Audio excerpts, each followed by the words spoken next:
गंबड़ में Sindh irrigation मुतहदा federation के सॾ ते आपाशी मुलाज़िमत पारां मुतालबनि जी मञता लाइ हथनि में प्ले कार्ड खणी आपाशी ऑफिस अॻियां एहतजाजी मुज़ाहिरो कयो वियो। उन हवाले सां वीडियो लिंक ते मौजूदु आहे किशोर कुमार। जी किशोर, असां इन वक्त गंबट एरीगेशन ऑफिस मौजूद आहियूं, जिते जेको आहे एरीगेशन मुतहदा फेडरेशन सिंध पारां जेको आहे मुतालबनि जी मञता लाइ एहतजाजी मुज़ाहिरो ऐं धरणो पिण हिते जेको आहे लॻायो आहे। इन्हनि जो मुतालबो छा आहे, अचो त हिते मौजूदु जेके हिते एहतजाज कंदड़ आहिनि उन्हनि सां ॻाल्हि ॿोल कंदासीं त उन्हनि जो छा चवणु आहे।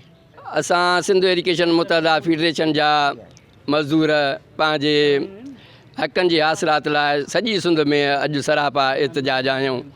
अॻु में बि केतिरा ई दफ़ा सालनि खां वठी वज़ीर आला सिंध खां मुतालबो करे रहिया आहियूं त असांजी जेका सो सन कोटा बहाल कई वञे, छो त हीअ इदारो असांजो तबाह थी चुको आहे ऐं सिंध गवर्नमेंट एॾाईं ध्यानु कोन थी ॾिए। मुलाज़िम जॾहिं रिटायर थिए थो, रिटायर थिए खां पोइ जॾहिं मरी थो वञे उनखे इंश्योरेंस पोइ थी ॾिनी वञे।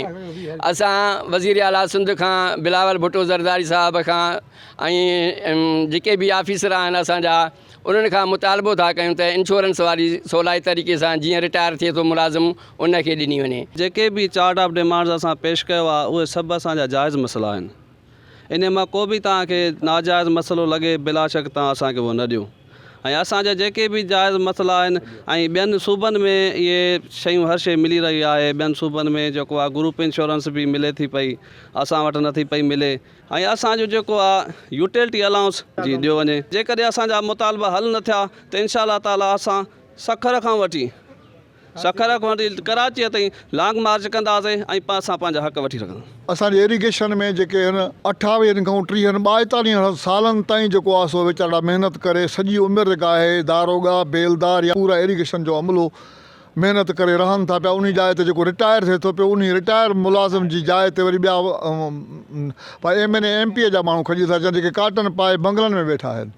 सॼी उमिरि जिन गुज़ारी आहे एरीगेशन में, उन्हनि खे ॼाण आहे हर कम जी, उन्हनि जा बच्चा नथा खॼनि पिया। महिरबानी करे असांजो इहो मुतालबो आहे भुट्टे साहब ज़रदारी साहब खे बि ऐं वज़ीर आला खे बि त महिरबानी करे असांजा मुतालबा इहे पूरा कनि, न त कश्मीर खां वठी ऐं कराची ताईं असां लॉन्ग मार्च करे असां धरणो हणंदासीं अॻियां वज़ीर आला जे हाउस जे अॻियां। सनकोटा असांजी ॿार कई वञे।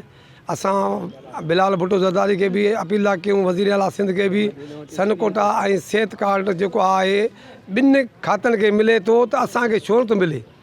सनकोटा असांजे ॿार कयूं, उनखां अलावा ग्रुप इंश्योरेंस आहे उहो जेको आहे फौती कोटा खे मिले थो ऐं असांखे जेके रिटायर था थियनि उनखे बि फौती कोटा उनखे सनकोटा ग्रुप इंश्योरेंस मिले। एरीगेशन मुतहदा फेडरेशन जा जेके मुलाज़िम हुया उन्हनि पारां जेको आहे मुतालबनि जी मञता लाइ एहतजाजी मुज़ाहिरो पिणु कयो आहे ऐं हुकूमत सिंध खे इहो पिणु चिताव ॾिनो आहे अगरि इन्हनि जा जाइज़ मुतालबा पूरा न थिया त कश्मीर खां वठी कराची ताईं लॉन्ग मार्च करे CM हाउस अॻियां एहतजाजी धरणो लॻायो वेंदो। कैमरामैन आकाश कुमार सां गॾु किशोर कुमार, आवाज़ TV न्यूज़, गंबट।